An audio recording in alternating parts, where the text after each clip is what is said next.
1407 মহাপ্রভু জন্মগ্রহণ করেছেন। খুব মন দিয়ে শুনবেন। 1407 মহাপ্রভু জন্মগ্রহণ করলেন। এই মহাপ্রভুর জন্মগ্রহণ করার 12 বছর আগে যার জন্ম হয়েছিল তার নামটা কি? মহাপ্রভু 12 বছরের ছোট্ট ছিল, যিনি ছিলেন মহাপ্রভুর শক্তি। মহাপ্রভুর শক্তি কে সে?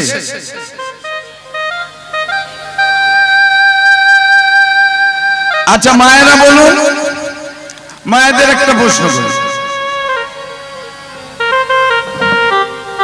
ভগবান কৃষ্ণের শক্তি কে? কে ভগবান কৃষ্ণের শক্তি কে? ভুল হোক আর ঠিক হোক, যাই হোক অন্তত বল কে? কে? রাধে, তাই তো? ঠিক বলেছেন। এখানে জানা যায় না, বৃন্দাবনে গেলে দেখবেন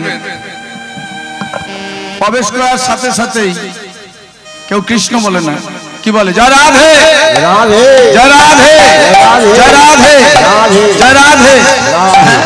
কারণ ভগবান নিজ মুখে বলেছেন, মন্নাম লক্ষ্য জপেন যৎফলং লভ্যতে নর তৎফলং সমমাপ্নোতি রাধা রাধেতি কীর্তনাৎ।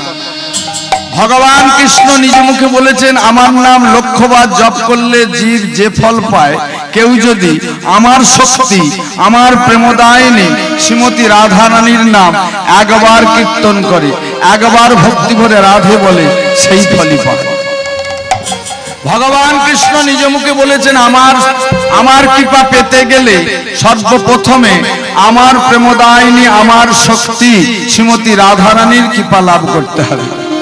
আর কেউ যদি আমার শক্তি শ্রীমতী রাধারানীর কৃপা লাভ করে থাকে, তাহলে আমার জন্য, আমার কৃপা পাওয়ার জন্য আর নতুন করে সাধন ভজন করার কোনো প্রয়োজন নাই। নিতাই গৌর প্রেমানন্দে হরি হরি বল। তাহলে বোঝা গেল ভগবান কৃষ্ণের শক্তি হলো শ্রীমতী রাধারানী। মহাপ্রভুর শক্তি কে?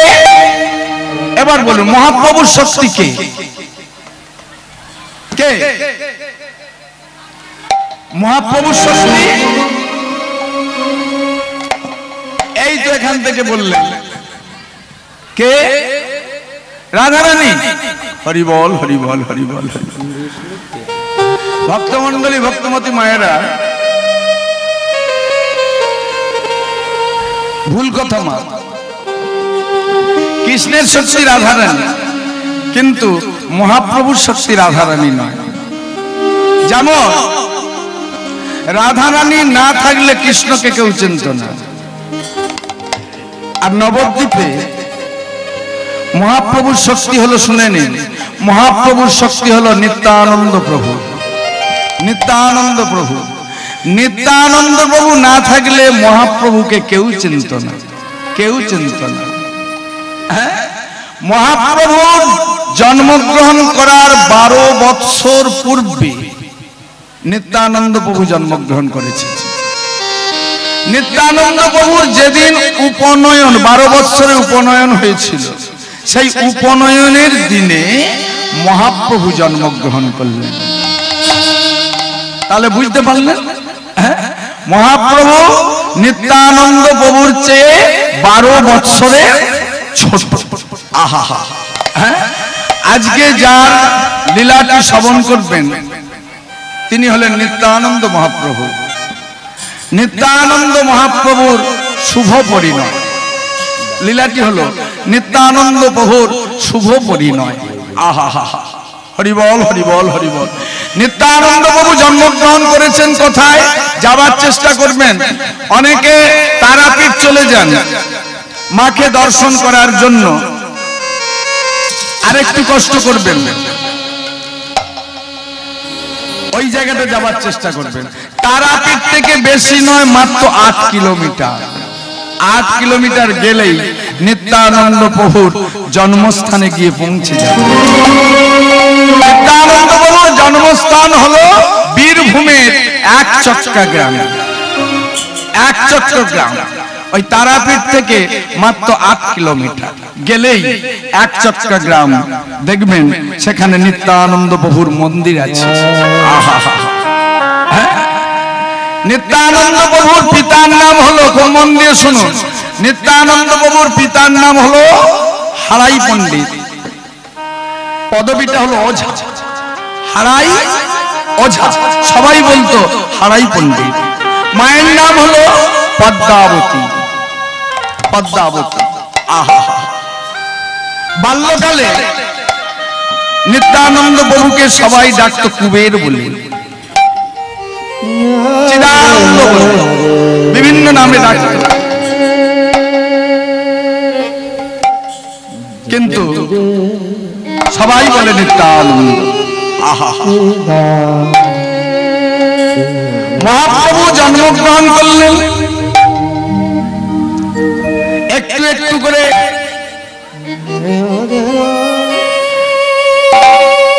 বিবাহ বন্ধনে আবদ্ধ হয়ে গেলেন। 24 বৎসর বয়সে, সবাই জানেন 24 বৎসর বয়সে মহাপ্রভু সন্ন্যাস নিলেন। 24 বৎসর বয়সে সন্ন্যাস নিলেন। আহা, কিন্তু ভুলেনি ওই একটি জায়গা, একটি জায়গা মহাপ্রভু ভুলে না। কোথায়? ওই শিবাস সঙ্গম। আহা,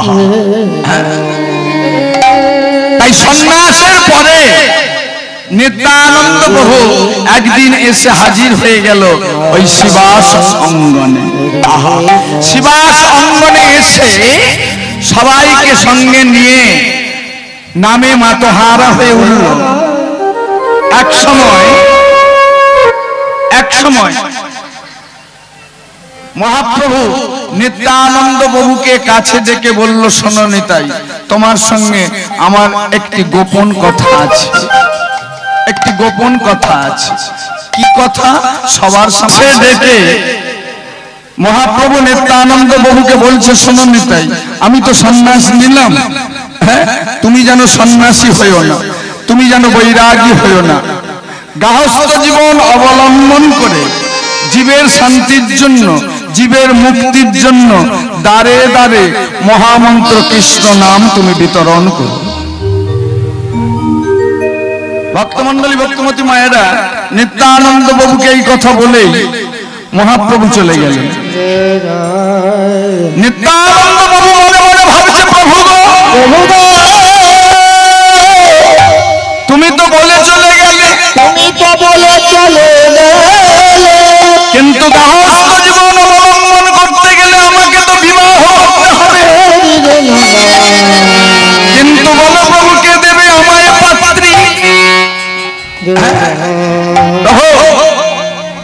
গাহস্থ জীবন অবলম্বন করতে গেলে আমাকে তো বিবাহ করতে হবে, কিন্তু কে দেবে আমায় পাত্রী? গাছতলায় যার বাস, ভিক্ষা করে তার দিন যাপন হয়, কে আমাকে পাত্রী দেবে? তবুও প্রভুর কথা রাখার জন্য ভক্তমন্ডলী, ভক্তমতী মায়েরা পাত্রীর সন্ধানে বেরিয়ে পড়লেন। কে? নিত্যানন্দ প্রভু। সুদূর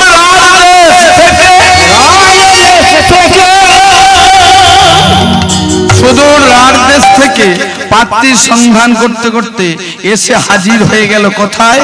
বর্ধমানের হালুইপুর গ্রামে। বর্ধমানের হালুইপুর গ্রামে এসে হাজির হয়ে গেল নিত্যানন্দ প্রভু। যে হালুইপুর গ্রামের ভূতপূর্ব নাম হলো, ভক্তমন্ডলী, ভক্তমতী মায়েরা, এখন যদি কেউ ওই হালুইপুর গ্রাম বলে, কেউ জানে না। এই হালুইপুর গ্রামে, যেটাকে এখন এক কথায় সবাই চেনে, খড়দহ। খড়দহ। আহা, যে খড়দহ, এই খড়দহ নাম হলো কেন? নামটা ছিল হালুইপুর গ্রাম। কিন্তু খড়দহ নাম হলো কেন? আর এই খড়দহে আজ একটি তীর্থস্থান, এই খড়দহ একটি তীর্থস্থান। দিঘির মাঝখানে একটি বৃহৎ মন্দির আছে। সেই মন্দির দর্শন করার জন্য, আর ওই মন্দিরের ভিতরে আছে দুইটি বিগ্রহ।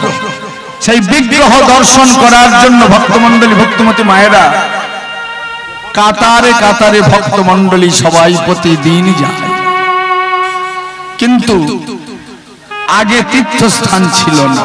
কোন দিন থেকে তীর্থস্থান পরিণত হলো? আর যে জায়গাটার নাম ছিল হালুইপুর গ্রাম, কেনই বা খড়দহ হলো? খুব মন দিয়ে লীলাটা শ্রবণ করলে তাহলে বুঝতে পারবেন। হরিবল হরিবল হরিবল হরিবল। পাত্রীর সন্ধান করতে আরম্ভ করলো। সুদূর রাজদেশ থেকে পাত্রীর সন্ধান করতে করতে এসে হাজির হয়ে গেল ওই বর্ধমানে হালুইপুর গ্রামে। হালুইপুর গ্রামে এসে সন্ধান পেলেন যে সূর্যাচার্যের দুইটি কন্যা আছে। একটির নাম হলো বসুধা আর একটির নাম হলো জাহ্নবা। বসুধা আর জাহ্নবা। হরিবল হরিবল হরিবল। নিত্যানন্দ বাবু মনে মনে ভাবছে, আমি যাব সূর্য আচার্যের বাড়িতে যাব। সূর্য আচার্যের জ্যৈষ্ঠ কন্যা বসুধাকে আমি স্ত্রী রূপে গ্রহণ করার জন্য আর্জি জানাবো। তিনি যদি আমার হাতে, তার জ্যৈষ্ঠ কন্যা বসুধাকে আমার হাতে তুলে দেয়, আমি তাকে স্ত্রী রূপে গ্রহণ করব। ভাবাও যা, নিত্যানন্দ প্রভু একটু একটু একটু একটু করে খুঁজতে খুঁজতে খুঁজতে খুঁজতে একেবারে সূর্যাচার্যের দ্বারে গিয়ে হাজির হয়ে গেল। সূর্যাচার্যের দ্বারে গিয়ে দেখলো দরজাটা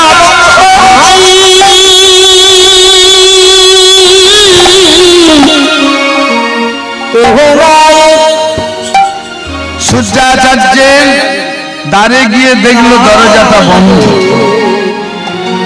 নিত্যানন্দ বাবু দ্বার বন্ধ দেখে মনে মনে ভাবছে, খোলাটা ঠিক হবে না।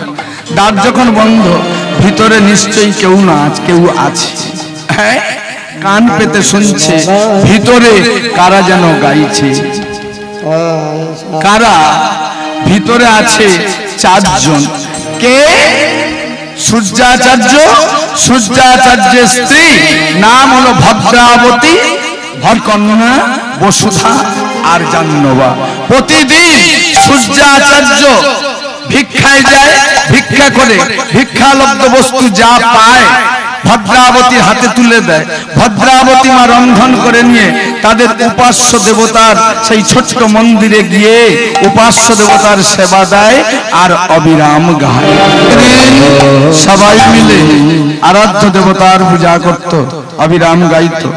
আহা, যখন শুনতে পেল মনে আনন্দ পেল যে বাড়িতে ভিতরে তাহলে নিশ্চয়ই কেউ না কেউ আছে, নিশ্চয়ই একটু অপেক্ষা করি, দরজাটা খুলে। আহা, ভক্তমণ্ডলী, ভক্তমতী মায়েরাই সূর্য আচার্য সামান্য নয়।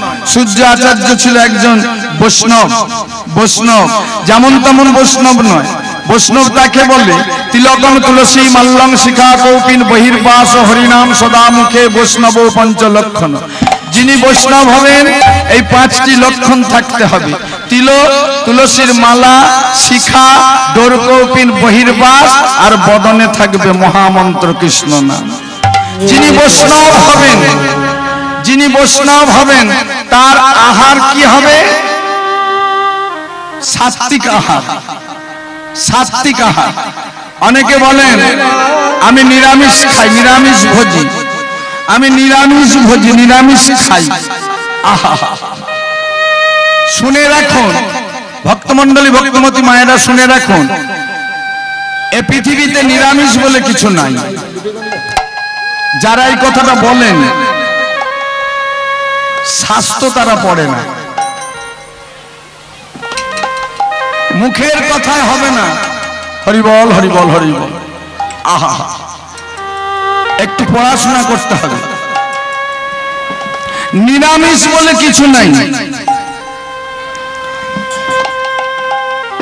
একটি শ্লোক বললে বুঝতে পারবেন। লবণার্ধক পিনাক গধুমতি লসর সপই। আমরা যে লবণটা খাই সেটাও কিন্তু আমিষ। লবণ যেটা খাই সেটাও কিন্তু আমিষ। ঠাকুরের সেবায় যেটা দিই সেটা কিন্তু আমিষ। আদা আজও মহাপ্রভুর ভোগে দেয়া হচ্ছে, কি এই আদাটাও কিন্তু আমিষ। গোধূম মহাপ্রভুর ভোগে দেখবেন লুচি আরে দেয়া হয় তো, পদে আছে, ভোগ পদে আছে লুচি পুরি সন্দেশ, লুচিটা দিতে হয়, এটাও কিন্তু আমিষ, এটাও নিরামিষ নয়। আহা, যে দুধটা দিয়ে মহাপ্রভুর ভোগ হয় সেই দুধটাও কিন্তু আমিষ, সেটাও কিন্তু নিরামিষ। যে জল ছাড়া কোনো কিছু হয় না, জল ছাড়া কোনো কিছু হয় না, হয় সেই জলটাও কিন্তু আমিষ। নিরামিষ বলে কিছু নাই। আহারের তিনটি ভাগ আছে, তিনটি ভাগ, সাত্বিক আহার, রাজসিক আহার আর তামসিক আহার। আহারের এই তিনটি কথা বলা হয়েছে। কথাও বলা নাই নিরামিষ আহার করো, সাত্বিক আহার করো, রাজসিক আহার করো, তামসিক আহার করো। তিনটি আহারের কিন্তু ফলও কিন্তু ঠিক তেমন। যিনি সাত্বিক আহার করবেন তার ফল কি হবে? সাত্বিক আহার করলে বৈকুণ্ঠ বাস, বৈকুণ্ঠ বাস হবে। আর মনুষ্য জন্ম ধারণ করে এ পৃথিবীতে আর আসতে হবে। সাত্বিক আহারের গুণ হলো এই, সাত্বিক আহারের ফল হলো এই। রাজসিক আহার, যিনি রাজসিক আহার ভোগ করবেন, খাবেন, আহা, ফল কি হবে? আসা যাওয়া করতে হবে। 84 লক্ষ জনি ভ্রমণ করার পরে ভক্তমন্ডলী, ভক্তমতী মায়েরা শুনে রাখুন, এমন দেব দুর্লভ মানব জনম সর্বপ্রথমে হয়নি। যে গাছপালাগুলো আমরা দেখতে পাচ্ছি, এই গাছপালা হয়েও আমাদের জন্মগ্রহণ করতে হয়েছে। 1 লক্ষ জনি নয়, স্থাবরা বিংশতি লক্ষঞ্চ, 20 লক্ষ জনি আমাদের এই গাছপালা হয়ে কাটাতে হয়েছে। মুক্তি পেয়েছি কবে? যেদিন আমরা তুলসী গাছ হয়ে জন্মগ্রহণ করেছি। তুলসী পাতা যেদিন প্রভুর সেবায় লাগলো, আহা, প্রভুর চরণে লাগলো, সেই দিন আমরা ওই গাছ থেকে মুক্তি পেলাম। পশুনাম 300 লক্ষ পশুজনিতে, চতুষ্পদ বিশিষ্ট পশুজনিতে আমাদের জন্মগ্রহণ করতে হয়েছে 30 লক্ষ জনি। 1 লক্ষ 30 লক্ষ জনি পশু জন্ম আমাদের ধারণ করতে হয়েছে। মুক্তি পেলাম কবে? যেদিন আমরা গাভী হয়ে জন্মগ্রহণ করলাম। যেদিন গাভীর দুগ্ধ ভগবানের সেবায় লাগলো, সেদিন পেলাম আমরা মুক্তি। আহা, ক্রিমিনাল রুদ্র লক্ষঞ্চ, কৃমি কীট পতঙ্গ হয়ে আমাদের 11 লক্ষ জনি কেটেছে। মুক্তি পেলাম কবে? সেই দিন যেদিন আমরা সুখ পাখি হয়ে জন্মগ্রহণ করলাম, ভগবানের কথা বদনে শ্রবণ করলাম, কর্ণে বললাম, শ্রবণ করলাম, বদনে বললাম, সেদিন পেলাম মুক্তি। আহা, জলজন্তুতে আমাদের 9 লক্ষ জনি কেটেছে। মুক্তি পেলাম কবে? যেদিন আমরা শঙ্খ হয়ে জন্মগ্রহণ করলাম, ভগবানের সেবায় লেগে গেল। আহা, 84 লক্ষ জনি ভ্রমণ, 4 লক্ষঞ্চ মানবা, 4 লক্ষ জনি বানর হয়ে জন্মগ্রহণ করতে হয়েছে। বানর থেকে এসে গেলাম, এই মানব জন্ম ধারণ করলাম। সাধে অনেক সাধন ভজনের পর সেবার যোগ্য জন্ম পেলাম, এমন দেব দুর্লভ মানব জন্ম। কিন্তু যদি আমরা কেউ রাজসিক আহার সেবা করি, ওই বারবার মনুষ্য জন্ম হবে, বৈকুণ্ঠ প্রাপ্তি লাভ কেউ করতে পারবো না। স্বর্গ লাভ হবে, কিন্তু স্বর্গে যাওয়ার সাথে সাথে আবার আমাদের দাঁড়িয়ে যাও, আবার মরতে যাও, আবার মরতে যাও, আবার মরতে যাও, মরতে যাও, যাও। ওই আসা যাওয়া করতে হবে, মুক্তি হবে। রাজসিক আহারের গুণ হলো এই। আর তামসিক তামসিক তামসিক আহারের ফল কি? তামসিক আহার যারা করবেন তাদের হবে নরকবাস।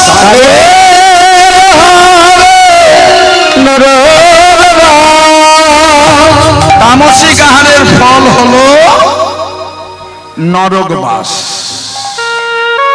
তাই নিরামিষ নয়, সবাই শুনে রাখুন, সাত্বিক আহার করবেন।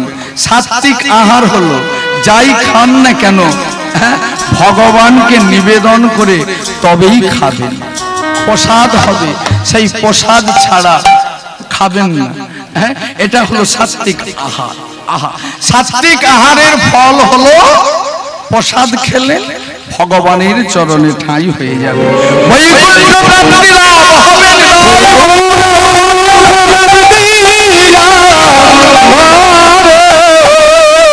বৈষ্ণব হতে গেলে সাত্বিক আহার করতে হবে, তিলক থাকতে হবে, তুলসী মালা, শিখা, ডোরকৌপিন, বহির্বাস, আর বদনে থাকবে অবিরাম কৃষ্ণ নাম। বৈষ্ণবের আবার তিনটে ভাগ আছে, উত্তম বৈষ্ণব, অধম বৈষ্ণব, মধ্যম বৈষ্ণব। কি গো? বৈষ্ণব হলো সবার গুরু, সবার গুরু, সবার উপরে বৈষ্ণবের স্থান। জগৎগুরু জগন্নাথ, তীর্থের গুরু কাশী, বর্ণের গুরু ব্রাহ্মণ, ব্রাহ্মণের গুরু সন্ন্যাসী, সন্ন্যাসী গুরু হলো অবধূত, অবধূতের হলো গুরু হলো জ্ঞানেন্দ্র, জ্ঞানেন্দ্রের গুরু যোগেন্দ্র, যোগেন্দ্রের গুরু ব্রহ্মা, ব্রহ্মার গুরু বেদ, বেদের গুরু হলো পরম বৈষ্ণব। পরম বৈষ্ণব, বৈষ্ণব হলো মোট 12 জন। বৈষ্ণব হলো মোট 12 জন, 13 নয়, 11 নয়। হরিবল হরিবল হরিবল হরিবল। একটু জেনে নিন এই 12 জন বৈষ্ণবকে। প্রথম বৈষ্ণব হলো ব্রহ্মা, দ্বিতীয় বৈষ্ণব হলো দ্বিতীয় বৈষ্ণব হলো দেবর্ষিপাদ নারদ, তৃতীয় বৈষ্ণব হলো দেবাদিদেব মহেশ্বর, চতুর্থ বৈষ্ণব হলো সনত কুমার, পঞ্চম বৈষ্ণব হলো প্রহ্লাদ মহারাজ, ষষ্ঠ বৈষ্ণব হলো কে? সপ্তম বৈষ্ণব হলেন, খুব মন দিয়ে শুনবেন, সপ্তম বৈষ্ণব হলো আমাদের 14 জন করে প্রতিটা সৃষ্টিতে 14 জন করে মনুর সৃষ্টির অধিকার আছে। হ্যাঁ, যে যুগে আমরা বাস করছি এই যুগের যিনি অধিকর্তা, যিনি মনু, নাম হলো বৈবস্বত মনু। বৈবস্বত মনু, এই জন্য এই কলিকালকে বলা হয় বৈবস্বত মনুর অধিকার কাল। আর এই বৈবস্বত মনু হলো ষষ্ঠ বৈষ্ণব। সপ্তম বৈষ্ণব হলে কপিল মুনি, কপিল মুনি। অষ্টম বৈষ্ণব হলেন মিথিলার রাজা জনক, নবম বৈষ্ণব হলেন বিশ্বদেব, দশম বৈষ্ণব হলেন মাতৃগর্ভে 16 বৎসর জন্মগ্রহণ, 16 বৎসর ছিল, 16 বৎসর পর মাতৃগর্ভ হতে যিনি ভূমিষ্ঠ হয়েছিলেন তিনি আর কেউ নয়, যিনি ছিলেন আকৌমার ব্রহ্মচারী, তিনি হলেন সুখদেব গোস্বামী। সুখদেব গোস্বামী। একাদশ বৈষ্ণব হলেন বলি মহারাজ, আর দ্বাদশ বৈষ্ণব হলেন যমরাজ। যমরাজ। এই হলো 12 জন বৈষ্ণব। কেউ যদি বলে আমি বৈষ্ণব হয়ে গেছি, তাহলে শুধু একটা কথা জিজ্ঞাসা করবেন, এই ভাগবতে বলা আছে 12 জন বৈষ্ণবের কথা, তাহলে আপনি কোনজন? আপনি কোনজন? আর কেউ যদি বলে আমি বৈষ্ণব পদ অবলম্বন করেছি, সাষ্টাঙ্গে দরকার হলে প্রণাম করবেন, করজোরে বলবেন, প্রভুর কাছে জানাবেন, আমিও যেন আপনার পদ অবলম্বন করতে পারি, আমিও যেন অবলম্বন করতে পারি। হরিবল হরিবল হরিবল। এই সূর্যাচার্য ছিলেন একজন বৈষ্ণব। তিলক, তুলসীর মালা, শিখা, ডোরকৌপিন, বহির্বাস, আর বদনে ছিল অবিরাম কৃষ্ণ নাম। হরিবল হরিবল। আর স্ত্রীও ছিলেন একজন বৈষ্ণবী। স্ত্রী ছিল একজন বৈষ্ণবী, নাম কি বলেছি? সূর্যাচার্যের স্ত্রীর নাম কি বলেছি মা? মনে নাই? আহা, এই নামগুলো কিন্তু মনে রাখতে হবে, না হলে লীলা বোঝা যাবে না। সূর্যাচার্যের স্ত্রীর নাম হলো ভদ্রাবতী। ভদ্রাবতী ওমা, এই নামগুলো মনে রাখতে হবে। এরা হলো সতী। সতী, আহা, সতী। এরা অসতী নয়, সতী। সতী কাকে বলে? সতী কাকে বলে? সচিত্তে যাহার আছে মতি তাকেই বলে সতী। কি গো, অনেকে বলেন যে দ্রৌপদী কি করে সতী হয়? দ্রৌপদী কি করে সতী হয়? যার 5টা স্বামী সে কি করে সতী হয়? অহল্যা কি করে সতী হয়? কুন্তী কি করে সতী হয়? এরা এমনি সতী নয়। কার কটা স্বামী, কার আইবুড় অবস্থা সন্তান লাভ হলো, এতে সতী প্রমাণ হয় না। সতী বলে তাকে সচিত্তে যাহার আছে মতি তাকেই বলে সতী। তবে একজন সতীর জন্য, একজন সতীর জন্য কুরুক্ষেত্রের যে যুদ্ধ হলো, কুরুক্ষেত্রের যুদ্ধ কার জন্য হয়েছিল? সে একজন সতীর জন্য। মনে হবে শুকনো, কিন্তু পা দিলেই জলে ডুবে যাবে। দুর্যোধন দেখছে সারা ইন্দ্রপ্রস্থ ঘুরছে, ঘুরতে ঘুরতে ঘুরতে ঘুরতে ঘুরতে ঘুরতে একটি পাথরে দেখলো পাথরটা শুষ্ক। হ্যাঁ, যেমনি পা দেয়া অমনি জলে ডুবে গেল। জলে ডুবে গেল, জলে ডুবে গেল। আহা, দ্রৌপদী চুলটা আজড়াচ্ছিল, একেবারে ছিলে ছাঁচে। যখন দেখলো দ্রৌপদী ওই ছিলে ছাদ থেকে দুর্যোধন জলে ডুবে গেছে, সঙ্গে সঙ্গে হা হা করে হাসতে হাসতে সেখান থেকেই বলেছিল, পিতা যার কানা ছেলেও হলো কানা। পিতার মতনই হয়েছে, পিতাও কানা আর ছেলেও হয়েছে। মনে বড় ব্যথা লাগলো। ভক্তমণ্ডলী, ভক্তিমতী মায়েরা, মানুষ হয়ে জন্মগ্রহণ করে কাউকে কোনোদিনও ব্যথা দেবেন। পদকর্তা কলম দিলেন, মানুষ হয়ে দিস না ব্যথা মানুষের প্রাণে, মরলে সবাই হবে মাটি একই শ্মশানে। মাতৃগর্ভে জন্ম সবার, রক্ত মাংস গড়া। এ দুনিয়ায় রাজা ফকির, জোয়ার ভাটার খেলা। কি গো, আজ আমি রাজা, কিন্তু কাল দেখবেন ফকির। আবার কেউ ফকির, সে হয়ে গেছে রাজা। কেবল জোয়ার ভাটার খেলা।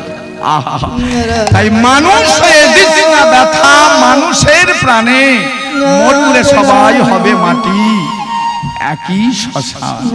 নিতাই গৌর প্রেমানন্দ হরি হরি বহ।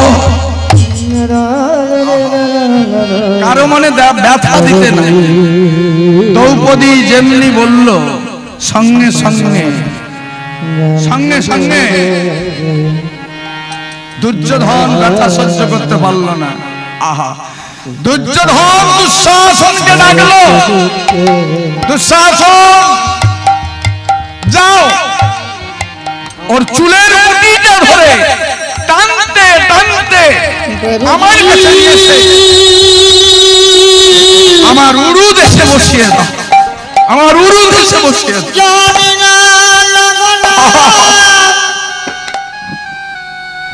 আরম্ভ হয়ে গেল ভক্তমণ্ডলী, ভক্তিমতী মায়েরা, আরম্ভ হয়ে গেল যুদ্ধে। দিনের সূচনা।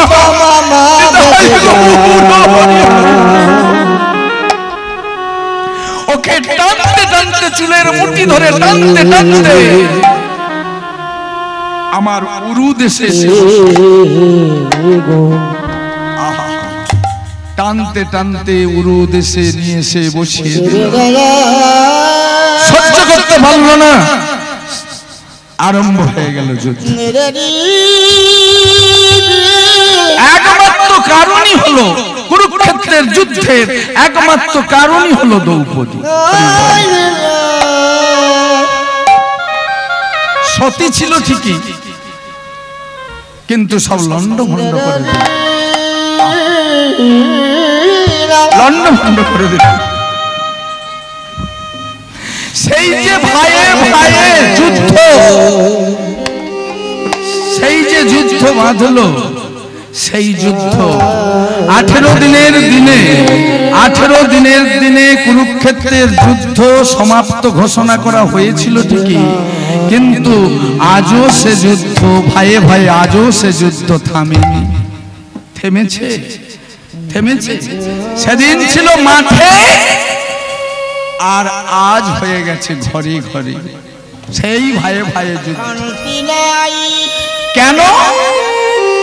18 দিনের দিনে যুদ্ধ সমাপ্ত ঘোষণা করা হলো, কিন্তু সেদিনের সেই পাণ্ডবরা, সেদিনের সেই কৌরবরা, সেদিনের সেই মধ্যমণি ভগবান কৃষ্ণ সবাই এসে হাজির হয়ে গেল আমাদের এই দেহের মাঝে।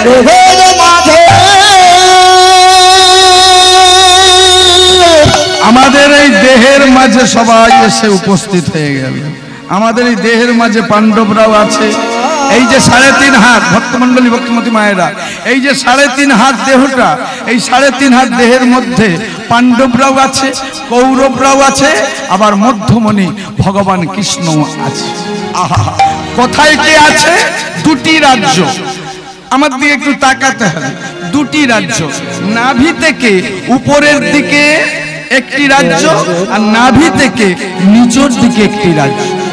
আহা, নাভি থেকে উপর দিকে আছে পাণ্ডবরা, আর নাভি থেকে নিচের দিকে আছে কৌরবরা, আর মধ্যমণি ভগবান কৃষ্ণ। আহা, কে কোথায় আছে একটু দেখে নিন। পাণ্ডবরা আছে কোথায়? পাণ্ডবদের মধ্যে জ্যেষ্ঠ ভ্রাতা হলো যুধিষ্ঠির। যুধিষ্ঠির আছে, যুধিষ্ঠির আছে আমাদের হৃদয় মাঝে, এইখানে, এখানে। এ দেহটা পঞ্চভূতে তৈরি, ক্ষিতি, অপ, তেজ, মরুদ আর বন। ক্ষিতি শব্দে কি? ক্ষিতি শব্দে কি? ক্ষিতি শব্দে মাটি, মাটি। তাহলে আমাদের দেহের মধ্যে মাটি আছে তো না নাই? আছে না নাই? সবাই বলুন, আমাদের এই দেহের মাঝে মাটি আছে, দেহের মধ্যে মাটি আছে না নেই? আছে তো? নালে গানটা নালে গানটা মিথ্যা হয়ে যাবে, নালে গানটা মিথ্যা হয়ে যাবে। কোন গান? কোন গান? সেই গান। মাটির, মাটির দেহ মাটি হবে, মাটি হবে এ দেহ পচা দেহ।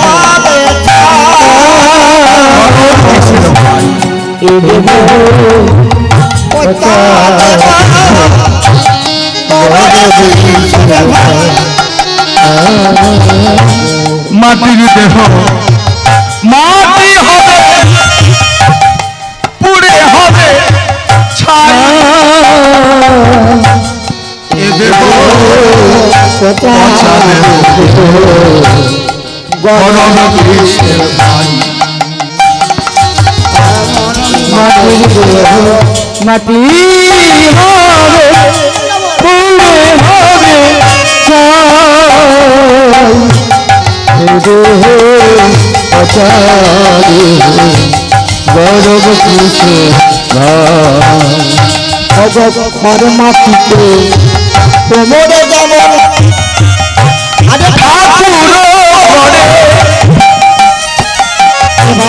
রক্ত মাংসে মানুষ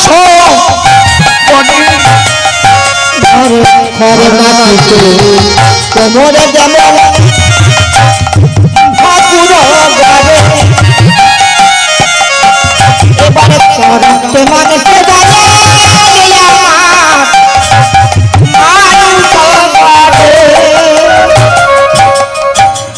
রক্তে শুধু পোকায় ভরা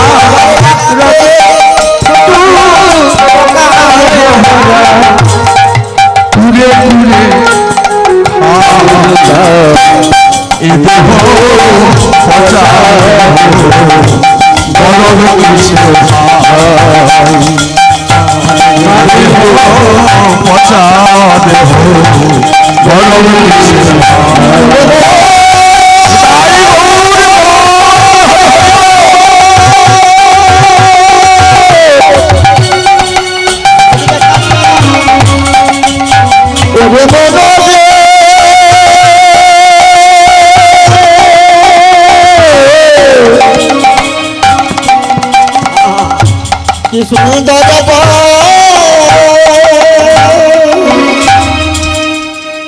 মাটির দেহ মাটি হবে পুড়ে হবে ছাই এ দেহ পচা দেহ গরব কিসের ভাই কি গো তাহলে মাটির দেহ মাটিটা আছে কোথায় আছে পাঁচটি জায়গা দেখুন খিতি খিতি অব্দে হলো মাটি মাটিটা আছে আমাদের এইখানটায় আর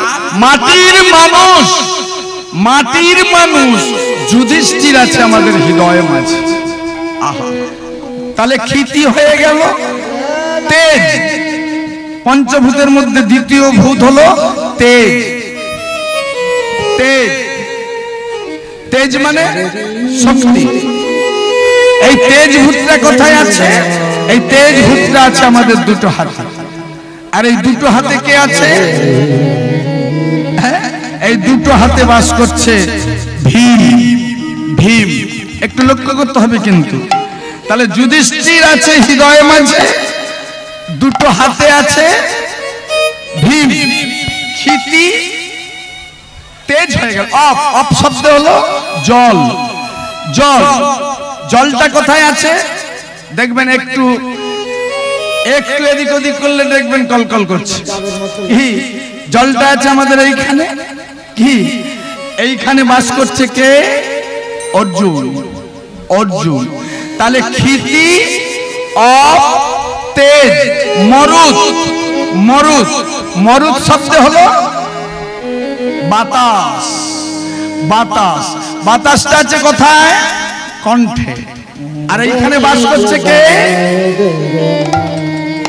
চতুর্থ জনকে যুধিষ্ঠির ভীম অর্জুন নকুল নকুল আর পাঁচজনের মধ্যে বাকি আছে কে সহদেব সহদেব আর পঞ্চভূতের মধ্যেও বাকি আছে একজন ক্ষিতি হয়ে গেছে অফ হয়ে গেছে তেজ হয়ে গেছে মরুত হয়ে গেছে বাকি আছে বোম বোম শব্দ কি বোম শব্দ হলো আকাশ আকাশটা কোথায় আকাশটা হলো আমাদের এইখানে ছোট করে আকাশটা হলো আমাদের এইখানে আর এইখানে আছে পঞ্চ পাণ্ডবের মধ্যে ছোট ভাই নাম হলো সহদেব সহদেব আছে কোথায় এইখানে হরি বল হরি বল হরি বল